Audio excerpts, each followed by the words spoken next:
Bang.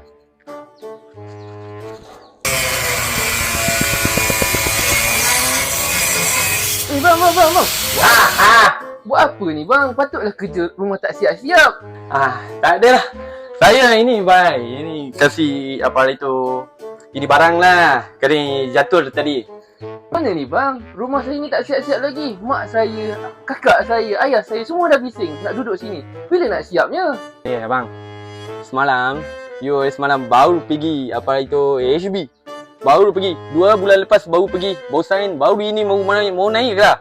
Saya pun sudah baru buat lah. Tapi family saya nak duduk sekarang juga. Tapi you mau duduk sekarang lah rumah. Sekarang mau duduk. Sekarang rumah baru progress keempat lah. Tapi confirm you mau duduk ini rumah. Okey, saya tunjuk dekat anda progress keempat ni Okey, ini je sekarang progress keempat. Okey, kita akan tunjukkan dekat tuan-tuan. Okey, di mana ini sekarang rumah tak ada atap, ada sunroof. Okey, kalis air. Untuk ye cermin, kita bagi anti maksiat untuk you. Untuk satu keluarga, kasih itu baju, buka, orang kasih tengok. Untuk ye lantai, kita bagi itu free massage. Memang sangat-sangat sedap. Ye. You mau duduk sekarang kan? Kita bagi sekali itu. Macam dalam hotel punya. Kita bagi single bed. Tilam. Dengan pantal peluk sekali kita bagi. Sekarang you boleh duduk.